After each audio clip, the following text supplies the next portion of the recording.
She walks in beauty like the night of cloudless climes and starry skies, and all that's best of dark and bright meet in her aspect and her eyes.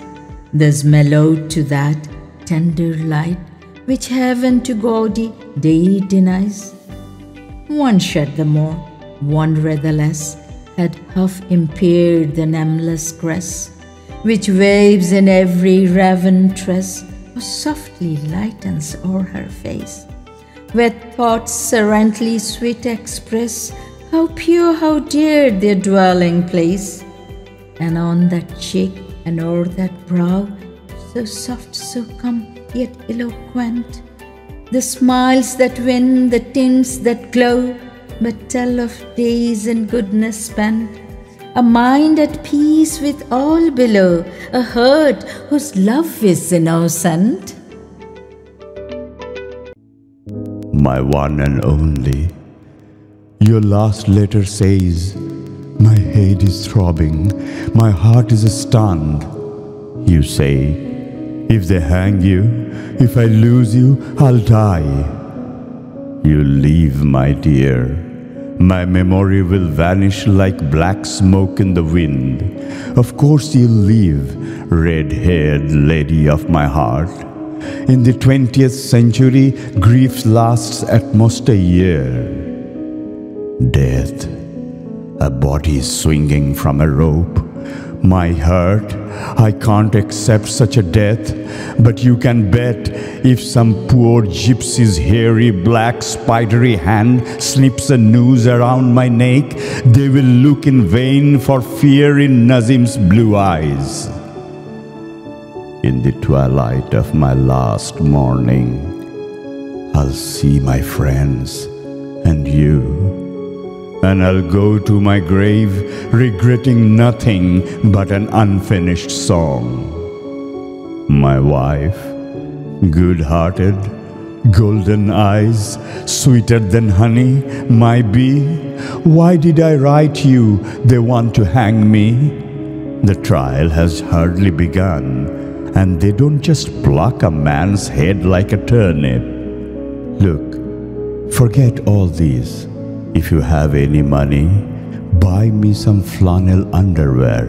My sciatica is acting up again. And don't forget, a prisoner's wife must always think good thoughts.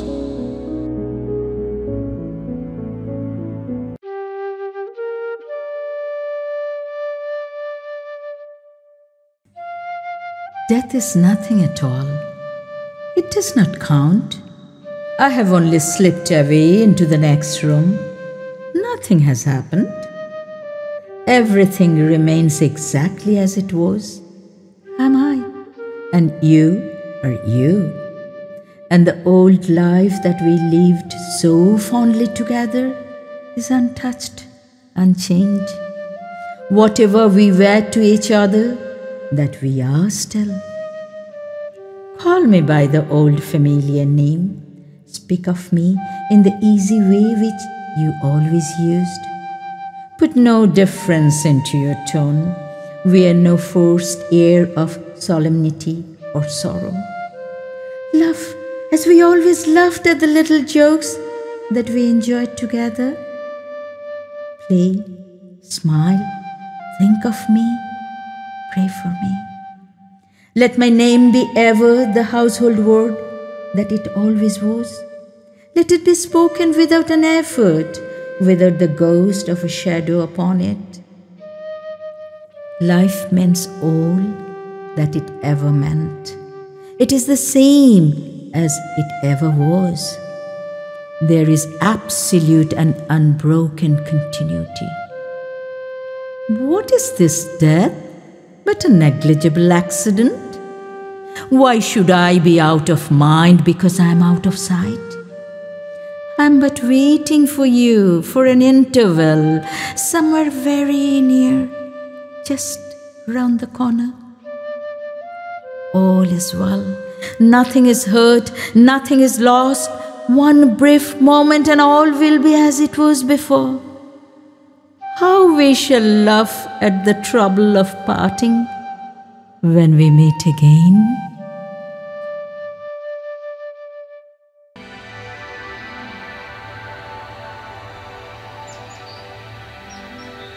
Two roads diverged in a yellow wood, and sorry, I could not travel both. And be one traveler, long I stood, and looked down one as far as I could, to where it bent in the undergrowth. Then took the other, as just as fair, and having perhaps the better claim, because it was grassy and wanted wear. Though as for that the passing there had worn them really about the same. I shall be telling this with a sigh.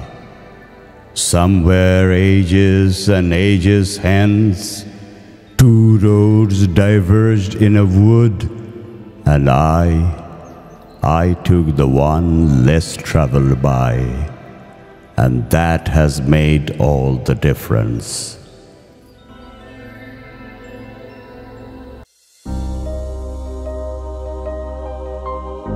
I want you to know one thing.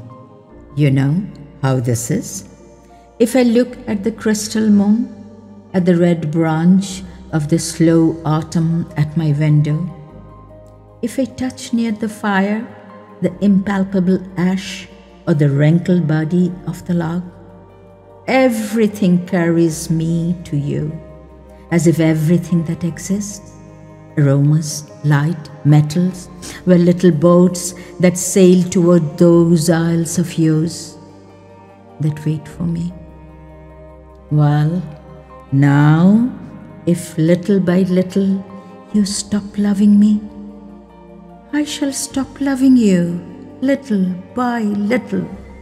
If suddenly you forget me, do not look for me, for I shall already have forgotten you.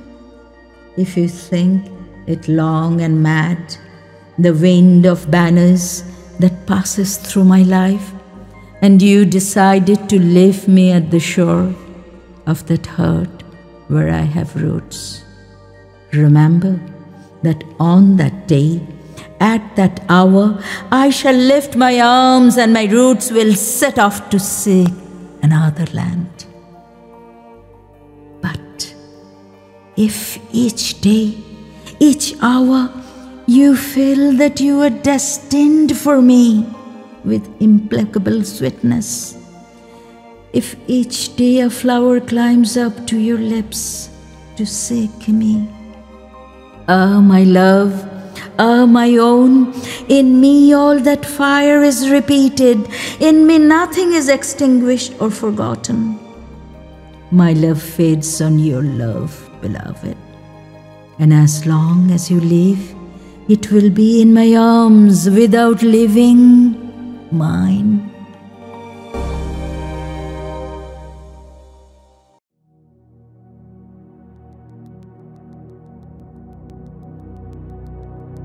Do not love half-lovers.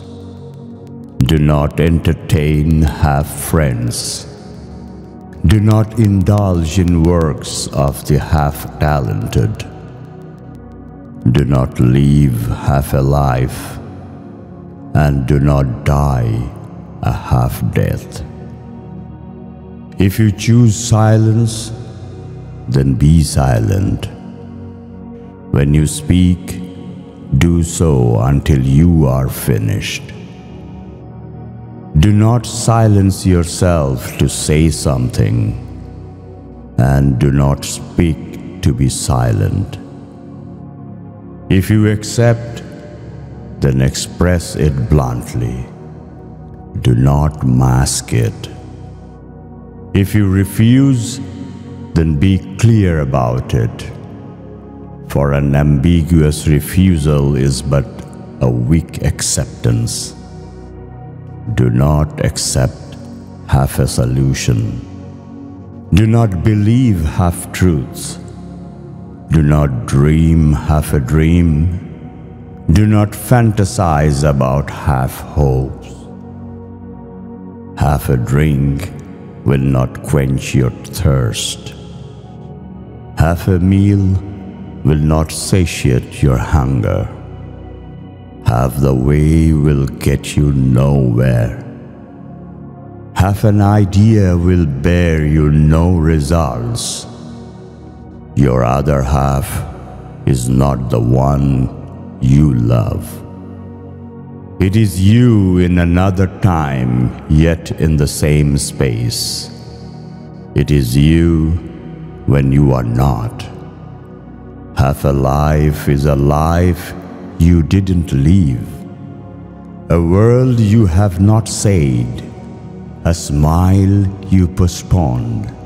A love you have not had.